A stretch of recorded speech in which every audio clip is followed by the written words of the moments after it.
ಅದಕ್ಕೆ ಹೊಸ ಬಸ್ಗಳನ್ನು ಖರೀದಿ ಮಾಡ್ತೀರಿ, ಆದ್ರೆ ವಿಜಯಪುರಕ್ಕೆ ಬೆಂಗಳೂರಾಗ ಹೊಡೆದು ಬಿಟ್ಟು ಬಸ್ ಕಳಿಸ್ತೀರಿ, ನಮ್ಮ ಜಿಲ್ಲೆಗೆ ಹೊಸ ಬಸ್ ಯಾಕೆ ಕೊಡ್ತಾ ಇಲ್ಲ? ಈಗ ನಾವು ಬಿಜಾಪುರ ಕಲ್ಯಾಣ ಕರ್ನಾಟಕಕ್ಕೆ ಅಂತ ಕೊಡ್ತೀವಿ. ಕಲ್ಯಾಣ ಕರ್ನಾಟಕ ಎಲ್ಲೆಲ್ಲಿ ಅವಶ್ಯಕತೆ ಇದೆ ನೋಡಿಕೊಂಡು MD ಅವರು ಕೊಡ್ತಾರೆ, ಬಿಜಾಪುರಕ್ಕೂ ಕೊಡ್ತೀವಿ. ಆಮೇಲೆ ಇಲ್ಲ ಆಮೇಲೆ ಇನ್ನೊಂದು ಎಲ್ಲ ಒಂದು ನಿಮಿಷ, ಎಲ್ಲ ಸ್ವಾಯತ್ತ ಸ್ವಾಯತ್ತ ಈಗ ನಾನು 2ನೇ ಸರಿ ಮಿನಿಸ್ಟರ್ ಆದಮೇಲೆ ಎಲ್ಲ ಸ್ವಾಯತ್ತ ಸಂಸ್ಥೆಗಳು ಮಾಡಿಬಿಟ್ಟಿದ್ದೀವಿ. ಬಸ್ ಕೊಂಡ್ಕೊಳ್ಳೋದು ಅವರೇ. ಆಮೇಲೆ ಏನೇನು ಪ್ರೊಕ್ಯೂರ್ಮೆಂಟ್ ಎಲ್ಲ ಮೊದಲು KSRTC ಮಾಡೋರು 4 ಕಾರ್ಪೊರೇಷನ್ಗೆ, ಅದೆಲ್ಲ ಡಿಸೆಂಟ್ರಲೈಸ್ ಮಾಡಿಬಿಟ್ವಿ. ರಿಕ್ರೂಟ್ಮೆಂಟೂ ಅವರೇ. ಯಾರು ದಾವಣಗೆರೆಯಲ್ಲಿ ಶಾಸಕ ಶಿವಗಂಗಾ ಅವರು ಹೇಳಿದ್ದಾರೆ, ಇವತ್ತು DKC CM ಆಗ್ತಾರೆ, ಆಗ KPCC ಅಧ್ಯಕ್ಷ ಸ್ಥಾನ ಖಾಲಿ ಇಲ್ಲ, ಮುಂದೆ ಬೇಕಾದ್ರೆ ಯಾರಾದರೂ ಆಗಲಿ, ಸತೀಶ್ ಅವರಾಗ್ಬೋದು ಅಥವಾ ಖಂಡ್ರೆ ಅವರಾಗ್ಬೋದು, ಆದ್ರೆ CM ಆಗೋದು ಗ್ಯಾರಂಟಿ ಅಂತ ಹೇಳ್ತಾರೆ. ಅವ್ರ ಮಾತಿಗೆಲ್ಲ ನಾನು ಯಾಕಪ್ಪ ಉತ್ತರ ಕೊಡಲಿ? ನಮ್ಮ KPCC ಅಧ್ಯಕ್ಷರಾದ AICC ಅಧ್ಯಕ್ಷರು ನಮ್ಗೆ ಏನು ಹೇಳಿದ್ದಾರೆ? ಎಲ್ಲೋ ಆಚೆ ಏನೋ ಮಾತಾಡಬೇಡಿ ಅಂತ ಹೇಳಿದ್ದಾರೆ ತಾನೆ. ಆದ್ದರಿಂದ ನಾನು ಮಾಧ್ಯಮದ ಮುಂದೆ ಆ ವಿಚಾರ ಮಾತಾಡಲ್ಲ. 4 ಗೋಡೆ ಮಧ್ಯದಲ್ಲಿ ನಾವು ನಮ್ಮ ಪಕ್ಷ, ನಮ್ಮ ಹೈಕಮಾಂಡ್ ಏನು ಹೇಳ್ತಾರೆ ಅದರ ಪ್ರಕಾರ ಹೋಗ್ತೀವಿ. ಏನು ನನಗೇನು ಭವಿಷ್ಯದಲ್ಲಿ ನಂಬಿಕೆ ಇಲ್ಲ, ಆದರೆ ಸಂತೋಷ.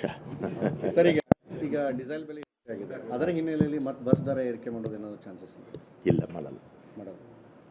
ಆಮೇಲೆ ಬಸ್ ದರ ಮನೆ ಏನಕ್ಕೆ ನಾವು ಮಾಡಿದ್ವಿ ಅಂದರೆ, ನಮಗೆ ಒಂದಿನಕ್ಕೆ ಹಿಂದೆ ದರ ಪರಿಷ್ಕರಣೆ ಆಗಿದ್ದು 2020ರಲ್ಲಿ.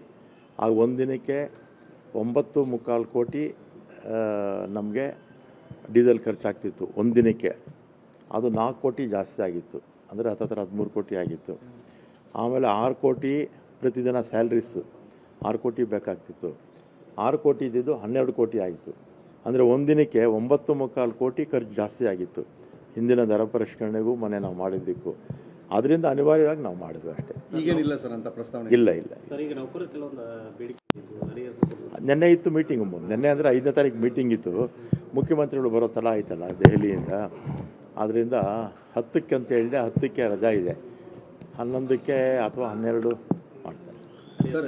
ಅದೊಂದು ಬಿಟ್ಟರೆ ಈ PFದೆಲ್ಲನೂ ಒಟ್ಟು BJPಯವರು ಇಷ್ಟೆಲ್ಲ ಮಾತಾಡ್ತಾರಲ್ಲ, ಜನಾಕ್ರೋಶ, ಆಕ್ರೋಶ, ಈ ಕ್ರೋಶ ಅಂತ. 5,900 ಕೋಟಿ ಸಾಲ ಇಟ್ಬಿಟ್ಟು ಹೋಗ್ಬಿಟ್ಟಿದ್ರು ನಮ್ಮ 4 ಕಾರ್ಪೊರೇಷನ್ಗೆ. PF ಕಟ್ಟಿರಲಿಲ್ಲ, ಗ್ರ್ಯಾಚ್ಯುಯಿಟಿ ಕಟ್ಟಿರಲಿಲ್ಲ, ಕಾಂಟ್ರಾಕ್ಟರ್ಸ್ ಬಿಲ್ ಬಾಕಿ ಕೊಟ್ಟಿರಲಿಲ್ಲ.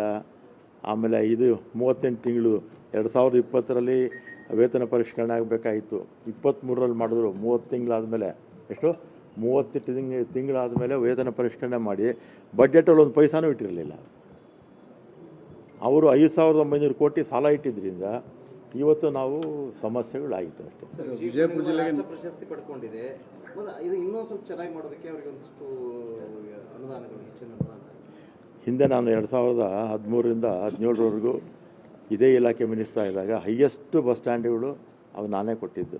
ಇವನ್ ಬಾಂಬೆ ಕರ್ನಾಟಕದಲ್ಲೂ ಅಷ್ಟೇ.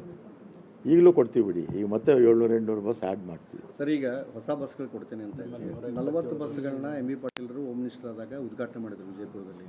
ಆದರೆ ಆ 40 ಬಸ್ಗಳಿಗೆ ಕಾಣೆಯಾಗಿದೆ. ಅವು ನಾನೇ ಇದ್ದೆ, ಕೇವಲ 4-5 ಬಸ್ ಮಾತ್ರ ಓಡಾಡ್ತಾ ಇದ್ದಾವೆ ಸರ್.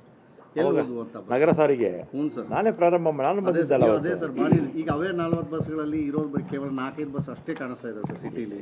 ನಗರ ಬಸ್ಗಳನ್ನು ಈಗ ಹಳ್ಳಿಗಳಿಗೆಲ್ಲ ಬಿಟ್ಟಿದ್ದಾರೆ ಅಂತ. ಇಲ್ಲ, ಈ ನಗರ ಬೆಳೆದ್ಬಿಡ್ತಲ್ಲ, ಅದು ಇಷ್ಟಾದರೂ ಕೂಡ ಅದೇ ಸರ್. ಯಾಕಂದ್ರೆ ಇದರಿಂದ ಏನಾಗ್ತದೆ, ಆಟೋ ಸಂಚಾರ ಇಲ್ಲ. ಈ ಸಲ ವಿಶೇಷವಾಗಿ ನಗರ ಸಾರಿಗೆನೇ ಹೆಚ್ಚು ಒತ್ತು ಕೊಡ್ತೀವಿ. ಈಗ ಈ ಬಸ್ ಏನು ಬಂದಾಗಿದೆ ಅವನಾದ್ರು ಸ್ಟಾರ್ಟ್ ಮಾಡ್ತಾರೆ ಹೆಂಗೆ ಸರ್? 40 ಬಸ್ಗಳು ಕೊಟ್ಟಿದ್ದೀವಿ ಸರ್. ಚೆಕ್ ಮಾಡಿ ಹೇಳ್ತೀನಿ ಸರ್. ನಿಮ್ಮ ಪಕ್ಷದ ಶಾಸಕರೊಬ್ಬರು ಕಾಶಪ್ಪನವರು ಪಂಚಮಸಾಲಿ ಶ್ರೀಗಳನ್ನೇ ಬದಲಾವಣೆ ಮಾಡ್ತೀವಿ, ಪೀಠದಿಂದ ಇಳಿಸ್ತೀವಿ ಅಂತ ಮಾಡಲ್ಲ. ನಾವು ಅದರಲ್ಲೆಲ್ಲ ಇಂಟರ್ಫಿಯರ್ ಆಗಲ್ಲಪ್ಪ. Yes sir, yes sir.